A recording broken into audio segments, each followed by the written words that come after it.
ഇപ്പൊ ചേട്ടൻ വരുമ്പം എനിക്ക് ചോദിക്കണമെന്ന് വെച്ചിരുന്ന ഒരാളുടെ പേരുണ്ട്, ചിയാൻ വിക്രം. ചേട്ടനും വിക്രമും ഒരുമിച്ചാണ് കരിയർ സ്റ്റാർട്ട് ചെയ്തത്. ഒരുപാട് റൂമൊക്കെ ഷെയർ ചെയ്തിട്ടുണ്ട്. അങ്ങനെ അപ്പൊ ആ ഒരു മെമ്മറീസ് എങ്ങനെയാണ്? അദ്ദേഹം ചെയ്ത ധ്രുവം എന്നുള്ള സിനിമ കഴിഞ്ഞിട്ടാണ് ഞങ്ങൾ പരിചയപ്പെടുന്നത്. ധ്രുവത്തിൽ മലയാളത്തിൽ അത്യാവശ്യം ഞങ്ങളെല്ലാവരും അറിയപ്പെട്ട ഒരു വേഷമായിരുന്നല്ലോ. അത് കഴിഞ്ഞ് അയാൾ ഈ സേതു എന്ന് പറയുന്ന സിനിമ, അതിലാണ് അദ്ദേഹത്തിൻ്റെ ജീവിതത്തിൽ വഴിത്തിലുണ്ടാകുന്നത്. അതിന് മുമ്പ് ബട്ടർഫ്ലൈസ് കുറേ സിനിമകൾ ഹീറോ ആയിട്ട് ചെയ്തിട്ടുണ്ട്. മലയാളത്തിൽ അത്രയും ആയിട്ടില്ല. രജപുത്ര എന്നുള്ള സിനിമയാണ് ഞങ്ങൾ ഒരുമിച്ച്. ആ സിനിമയിൽ ഞങ്ങൾ 40 ദിവസത്തോളം ഒരുമിച്ചുണ്ടായിരുന്നു. അപ്പോൾ ആക്ച്വലി സുരേഷ് ഗോപി ശോഭനയാണ്. അപ്പോൾ ഇവർ രണ്ടുപേരും സൂപ്പർ സ്റ്റാറാണ്. ശോഭനയുണ്ട്. അപ്പോൾ ഇദ്ദേഹം അഭിനയിക്കുന്നു. അദ്ദേഹത്തിൻ്റെ ഞങ്ങൾ 3 പേര് ഫ്രണ്ട്സായിട്ടാണ്. അപ്പോൾ സുരേഷ് ഗോപി പോകുമ്പോഴും ഞങ്ങൾ എണീക്കും, ഇരിക്കും. അങ്ങനെ എന്ന് വെച്ചാൽ അദ്ദേഹം പാസ് ചെയ്ത ഒരു 1.5 വരവാണ് സ്യൂട്ടൊക്കെ ഇട്ടോട്ട്. അപ്പോൾ ശോഭനയും വരും, രണ്ടാളും ഹൈറ്റുണ്ട്. പിന്നെ അവരൊക്കെ കത്തിയേക്കുന്ന താരങ്ങളാണ്. അപ്പോൾ ഞങ്ങൾ വരുമ്പോഴും എണീക്കുക, പോകുമ്പോഴും എണീക്കുക, റെസ്പെക്റ്റാണ്. അങ്ങനെ വൈകുന്നേരം ആയി കഴിഞ്ഞ് ഞങ്ങൾ പുള്ളി ഒരു റൂമിലാണ്. അന്നും പുള്ളി ഭയങ്കര ഹാർഡ് വർക്കാണ്. ഭയങ്കരമായിട്ട് എപ്പോഴും ഒരു 2 ഡംബിൾസ് വെച്ചുകൊണ്ട് ഫുൾ ടൈം വർക്കൗട്ടും കാര്യങ്ങളും. പുള്ളിയുടെ ഒരു കാല് ആക്സിഡൻ്റായിട്ട് കാലിൽ സ്റ്റീലാണ്, ഒരു കാലിൽ വലിയൊരു ആക്സിഡൻറ്റ് കഴിഞ്ഞ് അദ്ദേഹത്തിന് ഭയങ്കര ഒരു ബുദ്ധിമുട്ടുണ്ടായിരുന്ന സമയത്ത് നിന്ന് തിരിച്ചാൽ സിനിമയിൽ വരുന്നത്. സിനിമ വലിയ പാഷനായിട്ടുള്ള ഭയങ്കരമായി ഡെഡിക്കേറ്റഡ് ആയിട്ടുള്ള ഒരു ആർട്ടിസ്റ്റായിരുന്നു. അപ്പോൾ മലയാളം അത്ര കറക്റ്റല്ല, പക്ഷേ ഫ്ലുവൻ്റ് അല്ലല്ലോ. നമ്മൾ ഇരുന്ന് ഞങ്ങൾ 3 പേര് പാട്ടും ഡാൻസും ഒക്കെ ആയിട്ട് അന്നത്തെ കാലമായിരുന്നു. അവിടുന്ന് ഷിഫ്റ്റ് ചെയ്ത് എറണാകുളത്ത് വന്ന് അന്ന് അദ്ദേഹത്തിൻ്റെ കൂടെ ഞങ്ങൾ സിനിമയ്ക്ക് പോകും, ഭക്ഷണം കഴിക്കാൻ പോകും. അത് കഴിഞ്ഞ് അടുത്ത പടം അദ്ദേഹം ഹീറോ ആയിട്ട് ക്യാപ്റ്റൻ രാജു പ്രൊഡ്യൂസ് ചെയ്ത സിനിമ ഇതാ ഒരു സ്നേഹ. അതിൽ ഞാൻ ഇല്ല ആ സിനിമയിൽ. അദ്ദേഹം പാലക്കാടാണ് ഷൂട്ടിങ്. അപ്പോൾ അദ്ദേഹം പാലക്കാടുള്ളപ്പോൾ പാർക്കിലോ ഞങ്ങൾ പാലക്കാട് ടൗണിലോ കടയിലേക്ക് മേടിച്ചുകൊണ്ട് അവിടെ കറങ്ങി നടക്കും. അങ്ങനെ കുറേ നാളുകൾ. പിന്നെയാണ് സേതു എന്ന് പറയുന്ന സിനിമ ആരും എടുക്കാനില്ലാത്തൊരു സാഹചര്യം ഉണ്ടായിരുന്നു. ആർക്കും ആ സിനിമ വേണ്ട. കാരണം ഇദ്ദേഹം ഹീറോ ആണെങ്കിലും ഒരുപാട് പെർഫോം ചെയ്തിട്ടുണ്ട്. അതൊന്നും അല്ല ആൾക്കാർക്ക്. ഒരുപാട് വൈകിയാണ് ആ സിനിമ ഇറങ്ങുന്നത്. സിനിമ ഹിറ്റായതോടുകൂടി കംപ്ലീറ്റ് വേറെ ലെവലിലേക്ക്. പിന്നെ അത് കഴിഞ്ഞ് അദ്ദേഹത്തിന് വിണ്ണുക്കും മണ്ണുക്കും എന്ന് പറഞ്ഞ സിനിമ ഷൂട്ടിങ്ങിന് തിരുവനന്തപുരത്ത് വന്ന് എന്നെ വിളിച്ചു. എനിക്കൊരു ഡിന്നർ തരണമെന്നുണ്ട്, നീ ഏജൻസിയിൽ വരണം എന്ന് പറഞ്ഞ്. അങ്ങനെ ഞങ്ങൾ ആ സമയത്ത് അങ്ങനെ മീറ്റ്. പിന്നെ കാലങ്ങളായി കണ്ടിട്ടില്ല. പിന്നെ ഒരു ചാനലിന് വേണ്ടിയിട്ട് വിക്രത്തിൻ്റെ ഇൻട്രോ സൂപ്പർ സ്റ്റാർ ആയതിനു ശേഷം വരുമ്പോൾ അദ്ദേഹത്തിന് പരിചയമുള്ള അദ്ദേഹത്തിൻ്റെ ഫ്രണ്ട്സ് അബി, ഞാൻ, അബി സൈന്യത്തിൽ ഞങ്ങളൊരു 3 പേരെ സസ്പെൻസ് നിർത്തിയിട്ട് ഇവരുടെ ബാക്കിൽ കൂടെ വന്ന് വിളിക്കുന്നൊരു ഫ്ലവേഴ്സ് ചാനലിൻ്റെ ഒരു തന്നെയാണ്. അപ്പോഴാണ് പുള്ളി പിന്നെ നമ്മളെ കാണുന്നത്. പിന്നെ ഇപ്പോൾ സുരാജ് ധീര വീര ശൂര എന്ന് പറയുന്ന സിനിമ ഷൂട്ടിങ്ങിന് പോയി. സുരാജാണ് ആ സിനിമയിലെ വില്ലൻ. അപ്പോൾ ആ സിനിമയിൽ ഷൂട്ടിങ്ങിന് പോയി. അവിടെ പോയി ഒരു 3 പേരാണ്. സുരാജ്, SJ സൂര്യ, വിക്രമാണ്. 3 പേരാണ്. ആ 3 പേര് ആ ഷൂട്ടിങ്ങിന് പോയി കഴിഞ്ഞപ്പോൾ എന്നോട് സുരാജ് പറഞ്ഞു, അണ്ണനെക്കുറിച്ച് ഭയങ്കരമായിട്ട് പറഞ്ഞു, ഷാജുവൊക്കെ എന്ത് ചെയ്യണു എന്ന് ചോദിച്ചു. അപ്പോൾ എനിക്ക് ഭയങ്കര അഭിമാനം തോന്നി. അണ്ണനെക്കുറിച്ച് കുറേ പറഞ്ഞു. അയ്യോ പാവം അവരൊക്കെ പറഞ്ഞു, എന്നെ ഭയങ്കര ഇഷ്ടമാണെന്നൊക്കെ പറഞ്ഞു. ഞാൻ പറഞ്ഞു അത് പറയുന്നുണ്ടല്ലോ, അതാണ് ഏറ്റവും വലിയ നമ്മുടെ ക്രെഡിറ്റ്. നമ്മൾ അവരെ ഡിസ്റ്റർബ് ചെയ്യരുത്. അവർക്ക് മാനേജേഴ്സ് ഉണ്ടാവും, അവർക്ക് ആ സൂപ്പർ സ്റ്റാർ പദവി ഉണ്ടാവും. അപ്പം നമ്മൾ വളർന്നു പോകുമ്പോൾ അല്ലെങ്കിൽ പറന്നു പോകുന്ന നമ്മൾ പക്ഷിയെ നോക്കുന്ന ഒരു കാഴ്ചയിലുള്ളൊരു ഭംഗിയാണ് നല്ലത്. നമ്മളതിനെ പിടിക്കാൻ വേണ്ടി പുറകെ പോയിട്ട് കാര്യമില്ലല്ലോ. അപ്പോൾ എല്ലാവരും ഒരുപാട് പേര് ഞാൻ അഭിനയിക്കുന്ന ഹീറോ ആവുന്ന സമയത്തുള്ള ഒരുപാട് പേരുണ്ടാവും. ഇപ്പോൾ ഈവൻ ജയസൂര്യ ആയാലും ജോജു ആയാലും ഒക്കെ നമ്മൾ കണ്ട് അന്ന് ഞാൻ ഹീറോ ആയിട്ട് അഭിനയിക്കുന്ന സമയത്ത് ചെറിയ വേഷങ്ങളും ഒക്കെ ചെയ്തിട്ടുള്ള ആൾക്കാരാണ്. പക്ഷെ അവരുടെ വളർച്ച കാണുമ്പോൾ ഞാൻ ഇപ്പോഴും ഒരു പടം നല്ലതാണെന്ന് വെച്ചാൽ അപ്പം ഞാൻ വിളിച്ച് പറയും. ജോജുവിനെയൊക്കെ ഇപ്പോൾ ഞാൻ പണി എന്ന് പറഞ്ഞ സിനിമയായിട്ട് ഞാൻ വിളിച്ച് പറഞ്ഞു. ഞാൻ ജോജു ആ വളർച്ച കണ്ട ഒരാളെന്ന നിലയ്ക്ക് ഞാൻ പറയുന്നത് ഭയങ്കര അഭിമാനം തോന്നുന്നു. ആസ് എ ഡയറക്ടർ അതിനകത്ത് ആ സിനിമയുടെ ഡയറക്ടറാണ്. ഗംഭീരമായിട്ട് ആ സിനിമ ചെയ്തിട്ടുണ്ട്. അപ്പോൾ അതൊക്കെ ഒരു സന്തോഷം. അപ്പോൾ എനിക്ക് ഇപ്പം നിങ്ങൾ ചോദിച്ചില്ലേ വിക്രം എന്ന് പറയുന്ന ആളുമായിട്ട് ഷെയർ ചെയ്യുക, അതെന്താണ് ആ അനുഭവം ചോദിച്ചില്ല. ആ അനുഭവമാണ് എൻ്റെ ഏറ്റവും വലിയ ക്രെഡിറ്റ്. അപ്പോൾ ഞാൻ പറയുമ്പോൾ അമിതാഭ് ബച്ചൻ്റെ കൂടെ അഭിനയിച്ചു പറയുമ്പോൾ അതാണ്. ഇപ്പോൾ അത്രയേ ഉള്ളൂ. ഇപ്പം mimicry TV programmes, serials, cinema ഇതെല്ലാം ചെയ്ത ആളാണ് ചേട്ടൻ. ഇതിൽ നിന്നൊക്കെ ഭയങ്കര ബുദ്ധിമുട്ടായിട്ട് ചേട്ടന് ചെയ്യാൻ ഫീൽ ചെയ്തതാണ്? ബുദ്ധിമുട്ട് ആദ്യകാലത്ത് സിനിമ തന്നെയായിരുന്നു. ആക്ച്വലി ആക്ടിങ്ങിൻ്റെ സിനിമ ഇന്ന് ഇത്രയും ന്യൂ ജനറേഷനിൽ ഇത്രയും പിള്ളേർ വന്നിട്ടുണ്ടെങ്കിലും ഇത്രയും പേര് ഇപ്പോൾ ഒരുപാട് പേരുണ്ട് ഹീറോസായിട്ടൊക്കെ ഉണ്ട്. അന്നത്തെ കാലത്ത് വന്നു കഴിഞ്ഞാൽ ഇതിൽ പകുതി പേരും ഉണ്ടാവില്ല. അന്ന് ഫിലിമാണ്. റീടേക്ക് എന്ന് പറയുന്നത് ഭയങ്കരമായിട്ട് നമുക്ക് വിചാരിച്ച പോലെ റീടേക്ക് ചെയ്യാൻ പറ്റില്ല. ഡയറക്ടറുടെ കണ്ണിലൂടെയുള്ള കാഴ്ചയുള്ളൂ. അപ്പോൾ അന്നത്തെ ഉള്ള സൂപ്പർ താരങ്ങളെ ഞാൻ നമിച്ചു പോകുന്നതാണ്. അന്നുണ്ടായ സൂപ്പർ താരങ്ങളും അന്നുണ്ടായവർക്കൊക്കെ അവരുടെ അഭിനയത്തിൻ്റെ വേറെ ലെവലാണ് എല്ലാവരും. അതായത് ഒരു സീനിൽ അഭിനയിക്കുക എന്ന് പറയുന്ന ഡയറക്ടറുടെ മോണിറ്ററില്ല, ഒന്നുമില്ല. റീടേക്ക് എടുക്കണമെങ്കിൽ ഒന്നുകൂടെ ആലോചിക്കും. കാരണം എന്ന് വെച്ചാൽ ഫിലിമാണ്. എത്ര ടേക്ക് എടുക്കുന്നോ അത്രയും ഫിലിം പോയിക്കൊണ്ടിരിക്കും. പ്രൊഡ്യൂസർ ദൂരെ നിന്ന് നോക്കും, കാരണം വെച്ചാൽ സ്വന്തം പൈസയാണ് പോയിക്കൊണ്ടിരിക്കുന്നത് ഒരു നടൻ തെറ്റിക്കുന്ന സമയത്ത്. അത് കവർ ചെയ്ത് അവിടെ പുലികളായുള്ളവരാണ് ഈ പറയുന്ന ജഗതി ചേട്ടനായിക്കോട്ടെ, വാളച്ചേട്ടനായിക്കോട്ടെ, ഇവരായിക്കോട്ടെ, ശങ്കരാടി ആയിക്കോട്ടെ, വെച്ചാൽ ഇവരൊക്കെ അങ്ങ് പുലികളാണ്. കാരണം വെച്ചാൽ അതൊന്നുമില്ല, ആ ജഡ്ജ്മെൻറ്റ് കണ്ണിലൂടെ ഉള്ളൂ. കട്ടെന്ന് പറയുന്നത് അങ്ങനെയാണ്. അപ്പോൾ അവിടെ ഞാനൊക്കെ ആദ്യം അഭിനയിക്കാൻ വരുന്ന സമയത്ത് ഈ ഫിലിം ഓടുന്ന ശബ്ദം കേൾക്കാം. ഈ ക്ലാപ്പ് അടിച്ചിട്ട് ഇന്നസെൻ്റ് ആ പടത്തിലില്ലേ, അത് തന്നെയാണ് അവസ്ഥ. ആദ്യകാലത്തെ സിനിമ അത് തന്നെ. ഈ ക്ലാപ്പ് അടിച്ച് മാറ്റിയതിന് ശേഷം 15 ടേക്ക് 1 എന്നൊക്കെ പറഞ്ഞ് നമ്പറൊക്കെ പറയും. പറഞ്ഞതിന് ശേഷം ഈ ക്ലാപ്പ് അടിച്ച് കഴിഞ്ഞ് കഴിഞ്ഞാൽ ഈ ഫിലിം ഓടുന്ന ശബ്ദം കേൾക്കാം, ട്രന്ന് കേൾക്കാം. തിയേറ്ററിൽ പണ്ട് സിനിമ ഓടുന്നൊരു ശബ്ദമുണ്ട്, ഈ ശബ്ദം കേൾക്കാം. ഈ ശബ്ദം കേൾക്കുമ്പോൾ ഇതിനിടയിൽ ഡയലോഗ് പറയുമ്പോഴും ഈ റോളൊന്ന് കറക്റ്റ് ആവണേ എന്ന് ഉള്ളിൽ നമ്മൾ അറിയാതെ പ്രാർത്ഥിക്കും. അപ്പോൾ ആദ്യകാലത്ത് എനിക്ക് ടെൻഷൻ ഉണ്ടായിരുന്നു, അങ്ങനെ നല്ല ചീത്തകളൊക്കെ കേട്ടിട്ടുണ്ട് ചിലപ്പോഴൊക്കെ. പക്ഷേ അത് പിന്നെ പിന്നെ കുറച്ച് കഴിയുമ്പോൾ നമുക്ക് സെറ്റായി വരും. നമ്മൾ സെറ്റായി ഏകദേശം വരുമ്പോഴേക്കും ഡിജിറ്റലിലേക്ക് മാറി. ഇപ്പോൾ ഡിജിറ്റലിലേക്ക് മാറി ഒരു ഷോട്ട് കഴിഞ്ഞ് കഴിഞ്ഞാൽ നേരെ ആദ്യമായി അഭിനയിക്കാൻ വരുന്ന ആൾ മോണിറ്ററിൻ്റെ ബാക്കിൽ പോയിട്ട് ഒന്നുകൂടെ എടുക്കാം, ഡയറക്ടറോട് പറയേ. അപ്പോൾ ഒന്നുകൂടെ എടുക്കാമെന്ന് പറയുന്നത് അതായത് അയാൾക്ക് ഇഷ്ടപ്പെട്ടിട്ടില്ല, അയാൾക്ക് ഒന്നുകൂടെ എടുക്കുക. മറ്റേത് ആരും സംസാരമില്ല. ഈ സിനിമ ഒരാഴ്ച അഭിനയിച്ച് കഴിഞ്ഞാൽ ഒരാഴ്ച 10 ദിവസം 15 ദിവസം കഴിയുമ്പോൾ അടുത്തുള്ള ഏതെങ്കിലും തിയേറ്ററിൽ ഈ സിനിമ ഇത് റഷ് ഇടും.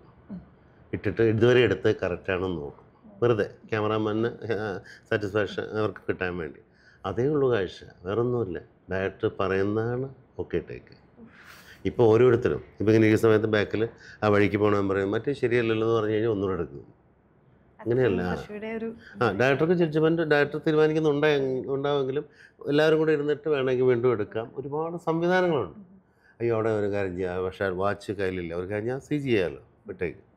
മറ്റേതൊരു കണ്ടിന്യൂറ്റിക്ക് വേണ്ടി നിൽക്കുന്ന അസിസ്റ്റൻ്റ് ഡയറക്ടേഴ്സ് അന്ന് നിൽക്കുന്നവരൊക്കെ അതുപോലെ നോക്കണം. ഒരു കൈ പൊക്കുന്ന ഈ ആക്ഷനിൽ നമ്മൾ കൈ ഇങ്ങനെ ചൂണ്ടിയാൽ അടുത്ത ഷോട്ടിൽ കണ്ടിന്യൂ ആ ആക്ഷൻ കണ്ടിന്യൂറ്റി ഉണ്ട്, അത് കറക്റ്റായിട്ട് നോക്കണം. അന്ന് ആ നടന്മാർ അതെല്ലാം കീപ്പ് ചെയ്തിരുന്നു. വലിയ കഷ്ടപ്പാടെല്ലാം കൊണ്ടുവന്നത്. ഇപ്പം അതൊന്നുമല്ല. ഇപ്പം അതുകൊണ്ടാണ് ആക്ച്വലി ഇപ്പോൾ പലരെക്കുറിച്ചും പല കംപ്ലൈൻറ്റുകൾ പറയുകയും ഇതൊക്കെ ചെയ്യുന്നുണ്ടല്ലോ. പലതിനെക്കുറിച്ച് പറയുന്ന സമയത്ത് വെച്ചാൽ അത് ഓക്കെ, അത് സില്ലി ആയിട്ട് വരുന്ന, അതിനെ നന്നായിട്ട് കാണുന്നവരുണ്ട്, അല്ലാത്തവരുണ്ട്. അല്ലാത്തവർ ഉണ്ടാകുന്ന അതുകൊണ്ടാണ്. കാരണം വെച്ചാൽ ഇതൊരു വിഷയമല്ല, അഭിനയിക്കുന്നൊരു ഏറ്റവും ഈസി ആയിട്ടുള്ള ജോലിയാണെന്ന് തോന്നുന്നത് അതുകൊണ്ടാണ്. അതിൽ കഷ്ടപ്പാടുണ്ടെങ്കിൽ ചിന്തിച്ചാൽ പിന്നെ വരില്ല. ഇപ്പം മിമിക്രിയിൽ ഇപ്പം സ്പോട്ട് ഡബിങ്ങിൻ്റെ ഒക്കെ ഒരു സമയം, അപ്പം ചേട്ടൻ ഇങ്ങനെ സ്പോട്ട് ഡബിങ് അങ്ങ് ചെയ്ത് നോക്കിയിട്ടുണ്ടോ? ഞാൻ സ്പോട്ട് ഡബിങ് ചെയ്ത് നോക്കിയിട്ടില്ല. ഞാൻ അന്നത്തെ കാലത്ത് സ്റ്റേജിൽ സ്ട്രൈറ്റ് ആയിരിക്കും, ഫുൾ ഡയലോഗെല്ലാം പഠിച്ചിട്ട് സ്റ്റേജിലെങ്കിൽ ഇത് ചെയ്യണേ. ഇപ്പം നമ്മൾ സ്പോട്ട് ഡബിങ്ങിൽ കിട്ടുന്ന സമയത്ത് നമുക്കറിയില്ല. ആ സ്പോട്ട് ഡബിങ്ങിൽ നമ്മളിപ്പോൾ വോയിസ് വേറെ ആളുടെ ഒറിജിനൽ വോയിസ് ആണെങ്കിൽ നമ്മൾ ഇവിടുന്ന് ചുണ്ടനിക്കാൽ ഓക്കെ ആവില്ലേ. ഇപ്പോൾ ടെക്നിക്കലി അതാണ്. ഇപ്പോൾ പ്ലസ്സാണ് ഏറ്റവും കൂടുതൽ ഗാനമേളയ്ക്ക് പാടുന്നത്, പ്ലസ്സാണ്. ഓൾറെഡി സ്റ്റുഡിയോ ഒന്ന് റെക്കോർഡ് ചെയ്ത് പാടിയതിന് ശേഷം പലപ്പോഴും ഇത് ചെയ്യുന്നത് ലൈവ് പാടുന്നത് വളരെ കുറവാണ്. ഓരോ ഷോസിലും മെഗാ ഷോസിലും ഒക്കെ അങ്ങനെ പോയിക്കൊണ്ടിരിക്കുന്നത്. അപ്പോൾ കുറച്ച് പേരാണ് അത് ഇത് ചെയ്യുന്നുണ്ടാവുള്ളൂ. ബാക്കിയുള്ളവർ അവരുടെ വോയിസ് തന്നെ അവർ ഓൾറെഡി പാടി, അപ്പോൾ തെറ്റില്ലല്ലോ, കുഴപ്പങ്ങളില്ല. അത് പലപ്പോഴായിട്ട് നടക്കുന്നുണ്ട്. മിമിക്രിയിൽ ഈ പറയുന്ന രീതിയിൽ സ്പോട്ട് ഡബിങ് ചെയ്യുന്ന ഒരുപാട് ആൾക്കാരുണ്ട്. അത് ഒന്നാമത് നോക്കി ചെയ്യാനൊക്കെ പാടാണ്. സൗണ്ടും ഒരു പരിധി വരെ ചെയ്യും. അന്നിപ്പോൾ അത്രയേ ഉള്ളൂ സൗകര്യങ്ങൾ. നമ്മൾ ആ സൗകര്യങ്ങൾക്ക് അമ്പലപ്പറമ്പിൽ നിന്നിട്ടങ്ങ് ചെയ്യുക, അങ്ങ് നമ്മളൊരു ഗ്രൂപ്പായിട്ട് ചെയ്യുക. വീണു, പൊളിഞ്ഞാൽ പൊളിഞ്ഞ, കിട്ടിയാൽ കിട്ടി, തല്ലാണേ തല്ല്, കല്ലേറെ കൈയടിയാണേ കൈയടി, എല്ലാം ഒരേപോലെ വാങ്ങി അവിടുന്ന് അരങ്ങും. അവിടെ ഇപ്പം സ്റ്റേജ് പ്രോഗ്രാമുകൾ കുറവാണ്. പിന്നെ ഇപ്പോൾ ഒരു പ്രോഗ്രാം സക്സസ് ആവാൻ വലിയ പാടാണ്. കാരണം കോമഡി ഏക്കില്ല. കാരണം എന്താ അറിയുമോ, നമ്മൾ ചാനലിലും യൂട്യൂബിലും ഒക്കെ ഡെയിലി കോമഡി കേട്ട് ഒരു കോമഡി ഉണ്ടാക്കുന്നതിന് പരിധിയില്ലേ. അത് സിറ്റുവേഷൻ കൊണ്ടുണ്ടാകണം, പറ്റില്ല. അപ്പം നമ്മളത് ആ കോമഡിക്ക് വേണ്ടിയിട്ട് നമ്മൾ കുറച്ച് ചിരിക്കാൻ വേണ്ടി ഒരു സാധനം വെയിറ്റ് ചെയ്യണം. അത് കിട്ടാതാകുമ്പോൾ അതിൻ്റെ വെക്സേഷൻ. അങ്ങനെ പ്രോഗ്രാംസ്. അപ്പം നമുക്കൊരു സ്റ്റേജിൽ പോകുമ്പോൾ ഭയമാണ്, എങ്ങനെ ഓഡിയൻസിൽ ആദ്യം അവരെ വീഴ്ത്തും, ആരെ ചിരിപ്പിക്കും. ഇത്രയും സ്ട്രെസ്സിനിടയിൽ ഒരു മനുഷ്യനെ ചിരിപ്പിക്കാൻ വലിയ പാടാണ്. ഞാൻ കോമഡി പറയുമ്പോൾ, ഞാൻ പുറത്ത് പറയുമ്പോൾ എല്ലാവരോടും ഏറ്റവും കൂടുതൽ തമാശ പറയുന്ന കൂട്ടത്തിലുള്ള ഒരാളാണ് ഞാൻ. ഇരുന്ന് കഴിഞ്ഞ് ലൊക്കേഷനിലിരുന്നാലും ഞാൻ ഇങ്ങനെ പറയും, അവർക്ക് ഇഷ്ടമാണ് ഭയങ്കര സക്സസ് ആയിട്ട് ഞാൻ വീട്ടിൽ പോയിട്ട് പറയുമ്പോൾ വീട്ടിൽ പരാജയമായിരിക്കും. കാരണം വൈഫ് ചിരിക്കില്ല, മക്കളും ചിരിക്കില്ല. ഞാൻ വിചാരിക്കേ ഞാൻ പരാജയപ്പെട്ടു. പക്ഷെ അവിടെ ചിരിച്ച് എല്ലാവരും എന്താ പറ്റിയ ആലോചിക്കുക. എന്താ വെച്ചാൽ അവരുടെ സ്ട്രെസ്സിനിടയിലോ ജോലി തിരക്കിനിടയിൽ പോയിട്ട് മറ്റേ ഇന്ന് വരുന്ന വഴിക്ക് എനിക്കൊരു കിട്ടിയൊരു കോമഡിയാണ്, ഒരാൾ ബാർബർ ഷോപ്പിൽ എന്നുള്ള രീതിയിലായി പോകുന്നത്. ഞാൻ മനഃപൂർവ്വം പറയുന്നതല്ല, ഞാൻ ആക്ച്വലി നല്ല കോമഡിയാണെന്ന് പറയും. അപ്പോൾ ഞാനെപ്പോഴും വൈഫിനോടൊക്കെ പറയും, ഈ പറയുന്ന രീതിയിൽ ഞാൻ പലപ്പോഴും പറഞ്ഞ് പരാജയപ്പെടുന്നതുകൊണ്ട് ഞാൻ ഒന്നും പറയുന്നില്ല. മക്കളൊക്കെ ഭയങ്കരമായിട്ട് എന്നെക്കാൾ നന്നായിട്ട് ഹ്യൂമർ പറയും. ഇത് പറഞ്ഞപ്പോഴാണ് ചാന്ദിനി ചേച്ചി ഒത്തിരിയേറെ സിനിമയിൽ അഭിനയിച്ചിട്ടുണ്ട്. അപ്പോൾ ചേച്ചി വീട്ടിലൊരു ക്രിറ്റിക്സ് ഉണ്ട്. അപ്പോൾ ചേട്ടൻ അഭിനയിക്കുന്ന ആ ഒരു ക്യാരക്ടേഴ്സിനൊക്കെ ക്രിറ്റിസിസം ചെയ്യാറുണ്ടോ? ഉണ്ടുണ്ട്. അവരാണ് ഒരു പടം റിലീസ് ചെയ്തിട്ട് ഫസ്റ്റ് റിവ്യൂ വീട്ടിൽ നിന്നാണ്. അവിടെ നിന്ന് തന്നെ ആദ്യം തന്നെ പറയും, എന്താ കാണിച്ചിരിക്കുന്നത് എന്നൊക്കെ ചോദിച്ചാൽ ചിലത് അവർ ഭയങ്കരമായിട്ട് അപ്രീഷിയേറ്റ് ചെയ്യും. ഇപ്പോൾ ഗുമസ്തനൊക്കെ കണ്ട് അവർക്ക് ഭയങ്കര ഇഷ്ടപ്പെട്ടു. അവർ ഇതുപോലെ കണ്ടിട്ടില്ല. 1000 ബേബീസ് ഇപ്പോൾ ഇഷ്ടപ്പെട്ട് തുടങ്ങിയിരിക്കുന്നു. അപ്പോൾ അവർ എന്തെങ്കിലും പോരായ്മകൾ അവിടുന്ന് പറയുന്നത് വളരെ ജെന്യൂനായിരിക്കും.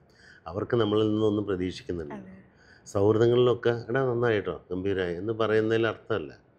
അത് പറയുന്നത് കറക്റ്റായിരിക്കും. പക്ഷെ എന്നാലും നമ്മുടെ പോരായ്മകൾ അവരൊരു പരിധി വരെ അവർ നമ്മളെ വിഷമിപ്പിക്കേണ്ട എന്ന് വിചാരിച്ച് പറയില്ല. പക്ഷെ വീട്ടിൽ പിന്നെ ഒന്നും നോക്കില്ലല്ലോ, അവർ പറയും, അവർ പച്ചയ്ക്ക് അങ്ങ് പറയും. ഞാൻ ഇപ്പോൾ ഇൻ്റർവ്യൂവിന് വേണ്ടിയിട്ട് ചേട്ടൻ്റെ കോരപ്പൻ്റെ ഗ്രേറ്റ് എന്ന് പറഞ്ഞ ഒരു സിനിമ ഉണ്ട്. അപ്പോൾ അതിനകത്ത് നാദിർഷയുണ്ട്, കോട്ടയം നസീറുണ്ട്, ഇന്ദ്രൻ സേട്ടനുണ്ട്. അപ്പോൾ ഇവരെല്ലാവരും കോമഡി ഹാൻഡിൽ ചെയ്യുന്നവരായിരുന്നു. അപ്പോൾ നാദിർഷയാണെങ്കിൽ ഡയറക്ഷനിലേക്ക് വന്നു, കോട്ടയം നസീറാണെങ്കിൽ ഒരു സീരിയസ് വേഷങ്ങൾ ചെയ്തു, അപ്പോൾ ഇന്ദ്രൻ സേട്ടനാണെങ്കിൽ നമ്മൾ ഞെട്ടിച്ച് കളഞ്ഞു. അപ്പോൾ ചേട്ടനാണെങ്കിലും ക്യാരക്ടർ റോൾസുകൾ കുറേ ചെയ്തു. അപ്പോൾ നിങ്ങൾ സംസാരിക്കുന്നതിനിടയ്ക്ക് ഈ ഒരു ചേഞ്ചിനെ പറ്റി സംസാരിച്ചിട്ടുണ്ടോ, ആ ഒരു ഷിഫ്റ്റിനെ പറ്റി? അതിനകത്ത് നാദിർഷയും ഇന്ദ്രൻസേട്ടൻ മാത്രം അന്നും വേറിട്ട് നിൽക്കുന്നൊരിതാണ്. ഞങ്ങൾ മ്യൂഗ്രിക്കാരാണ്. നാദിർഷ, കോട്ടയം നസീർ, ഞാൻ, സുരാജ്, ഞങ്ങളുടെ ഒരു ഗ്രൂപ്പുണ്ട്. അതിനകത്ത് ഒരിക്കലും രാവിലെ കതിരി പിടിച്ചുകൊണ്ട് നിൽക്കുന്ന അരയന്നത്തിൻ്റെ ഫോട്ടോ ഇടാൻ പാടില്ല. ഗുഡ് മോർണിംഗ് എന്ന് പറയാം, വേണമെങ്കിൽ പറയാം ഗുഡ് മോർണിംഗ് എന്ന് പറയാം. അതിനപ്പുറത്ത് എവനെങ്കിലും വന്ന് അത് ഇട്ട് കഴിഞ്ഞാൽ അവൻ്റെ അന്ന് വൈകുന്നേരം വരെ അവൻ്റെ ജീവിതമായപ്പോൾ. അപ്പോൾ അങ്ങനൊരു ഗ്രൂപ്പിനകത്ത് തമാശകൾ പറയാം, ചരമം എന്തെങ്കിലും ആദരാഞ്ജലികൾ പറയുന്നുണ്ടെങ്കിൽ നമ്മുടെ വേണ്ടപ്പെട്ടവരല്ലാതെ, ഞങ്ങൾക്ക് അത്രയും വേണ്ടപ്പെട്ടവരല്ലാതെ വേറൊന്നും അതിനെക്കുറിച്ച് ചർച്ചയില്ല. അപ്പോൾ ഇനി എത്ര വൈകിയാലും പിന്നെ ആൻസർ ചെയ്യണം. അപ്പോൾ എല്ലാവരും കറക്റ്റായിട്ട് വരും. അപ്പോൾ അതിനകത്ത് ഒരുപാട് നമ്മൾ ചിരിക്കും, ഒരുപാട് അങ്ങോട്ടും ഇങ്ങോട്ടും പറഞ്ഞ ജാഫർ ഇടുക്കി, മറ്റേ നിർമ്മൽ പാലാഴി, നോബി. അപ്പോൾ ആരെയാണ് ഒരു ദിവസം ഒരു അവസരം കിട്ടുക അവനെ കൊന്ന് ഇല്ലാതാക്കിക്കളയും. പക്ഷെ അങ്ങനെയുള്ള ഒരു ഗ്രൂപ്പ് അല്ല ഞങ്ങൾ മുന്നോട്ട് പോകുന്നുണ്ട്. അപ്പോൾ അതിനകത്ത് വരുന്ന വർക്കുകളൊക്കെ ഇടും. അതിനകത്ത് ആരും പരസ്പരം നമ്മൾ വർക്കില്ല. ആക്ച്വലി നമുക്ക് വർക്കില്ലാത്തപ്പോൾ വേറെ ആൾ വർക്ക് ചെയ്യുമ്പോൾ അസൂയയും കാര്യങ്ങളുണ്ടാവും, അല്ലെങ്കിൽ നമുക്കത് കിട്ടിയില്ലല്ലോ എന്നൊരു വിഷമം ഉണ്ടാവും, അതൊക്കെ ഉണ്ടാകും. പക്ഷേ ഈ ഗ്രൂപ്പിനകത്ത് അങ്ങനെ ഒന്നുമില്ല. എല്ലാവരെയും പ്രോത്സാഹിപ്പിക്കും. അപ്പോൾ അവരവരുടെ പോസ്റ്റുകൾ അതിനകത്ത് ഇട്ട് കഴിഞ്ഞാൽ കളിയാക്കുകയും ചെയ്യും, അവരെ രണ്ടും ചെയ്യും. ഞങ്ങൾക്ക് ഇടയ്ക്ക് കൂടാറുണ്ട്, ഞങ്ങൾ യാത്ര പോകാറുണ്ട്. എല്ലാം മറന്ന് ഒരു യാത്ര എന്ന് പറഞ്ഞാൽ അങ്ങനെയുള്ള യാത്രയാണ്. അപ്പം ഞങ്ങൾ ആ ഒരു ദിവസം എന്ന് പറയുന്നത് ഞങ്ങളുടെ ദിവസമാണ്. ഇപ്പോഴും ഞങ്ങളത് പ്ലാൻ ചെയ്തുകൊണ്ടിരിക്കുന്നത് അടുത്ത ട്രിപ്പ്. ഞങ്ങൾക്ക് നഷ്ടപ്പെട്ട കലാപം ഹനീഫ്ക, കൊല്ലം സുധി, രണ്ടുപേരും മരിച്ചുപോയി. ബാക്കി ഞങ്ങൾ ഇത്രയും പേരുണ്ട്. അപ്പോൾ ആ ഒരു യാത്രയിൽ ഒരു ഓണത്തിന് ഞങ്ങളെല്ലാവരും കൂടെ ഫാമിലിയായിട്ട് കൂടി. അപ്പോൾ അത് ഏറ്റവും വലിയ മറക്കാൻ പറ്റാത്ത യാത്രയായിരുന്നു ഫാമിലിക്ക്. കാരണം ഭാര്യയും മക്കളും എല്ലാം പ്രോഗ്രാം കാണാതിരിക്കുകയും ഞങ്ങൾ ഈ 15 പേര് പെർഫോം ചെയ്യുകയും ചെയ്തു. അപ്പോൾ ഞങ്ങളുടെ വന്ന വഴി അവരെക്കുറിച്ച് അവരവർ ഇൻട്രൊഡ്യൂസ് ചെയ്യണം. ഞാൻ എങ്ങനെ വന്നു, എന്താണ് എൻ്റെ എന്നുള്ളത് ഞാൻ പറയണം. അപ്പോൾ എന്നിട്ടാണ് പെർഫോം ചെയ്യാൻ പാടുള്ളൂ. എന്നിട്ട് ഞങ്ങൾ പെർഫോം ചെയ്ത് ഞങ്ങളുടെ പ്രോഗ്രാം കാണുന്നതായിരുന്നു ആ ഓണം. ക്യാമ്പ് ഫയർ ഇട്ടുകൊണ്ട് അത് അവർക്ക് മറക്കാൻ പറ്റാത്ത ഇതൊക്കെയാണ് ലൈഫിൽ നമ്മൾ എത്ര നാൾ ജീവിക്കും. നമ്മളൊരു ഉള്ള സമയങ്ങൾ മാക്സിമം തമാശ ലൈഫും ചിരിക്കുകയും ഒക്കെ ചെയ്ത് വിഷമങ്ങൾ പറയാൻ ഇപ്പോൾ പലപ്പോഴും പറയാം. ഈ പറയുന്ന രീതിയിൽ സെൻറ്റിമെൻസിനും ഒക്കെ പ്രാധാന്യം നൽകി റീൽസിലും ബാക്കിയുള്ളവരൊക്കെ എല്ലാം കാണുമ്പോൾ നമ്മൾ മനസ്സ് വിചാരിക്കും അത് ഏറ്റെടുത്തുകൊണ്ട് ദിവസങ്ങളോളം കൊണ്ടുപോയിട്ട് പ്രത്യേകിച്ച് ഒന്നും കാര്യമില്ല. ജീവിക്കേണ്ടവർ ജീവിക്കും, മരിക്കേണ്ടവർ മരിക്കും. ഞങ്ങളങ്ങനെ ചിന്തിക്കില്ല, എല്ലാവരും തന്നെ. ഒരുപാട് സന്തോഷം. ഇനിയുള്ള പ്രൊജക്ട്സ് ചേട്ടൻ പറഞ്ഞു അതെല്ലാം അടിപൊളിയായിട്ട് പോകും. അതെ അതെ, കുറേ പ്രൊജക്റ്റുകൾ വരുന്നുണ്ട്. എല്ലാം ശരിയായാൽ 2025 ഒരു നല്ല വേഷങ്ങൾ ചെയ്യാൻ പറ്റുന്ന ഒരു വർഷമായിരിക്കും. ഒരുപാട് സന്തോഷം. നിങ്ങൾക്കും എഗ്ദോത്തിയുടെ എന്താ പറയുക, അണിയറയിലും അരങ്ങിലുള്ള എല്ലാവർക്കും പ്രത്യേകം നന്ദി പറയുന്നു. കാരണം വളരെ സ്പീഡിൽ എനിക്കൊണ്ട് പെട്ടെന്ന് കാര്യങ്ങൾ പറഞ്ഞു തീർത്ത പോലെ തോന്നിയില്ല. പക്ഷെ ഞാൻ ഒരുപാട് കാര്യങ്ങൾ സംസാരിച്ചു. ഞാൻ ആ ഒരു ഗ്യാപ്പ് പോലും കൊടുത്തിട്ടില്ല. അപ്പോൾ അതുകൊണ്ട് തീർച്ചയായിട്ടും എല്ലാ ആശംസകളും, നിങ്ങൾ തരുന്നൊരു സപ്പോർട്ടും നിങ്ങൾ തരുന്ന ചോദ്യങ്ങൾക്ക് എന്താ പറയുക, നല്ല രീതിയിൽ മറുപടി പറഞ്ഞു എന്ന് ഞാൻ വിശ്വസിക്കുന്നു. അപ്പോൾ ആ ചാനലിലെ എല്ലാ ആശംസകളും. Thank you so much.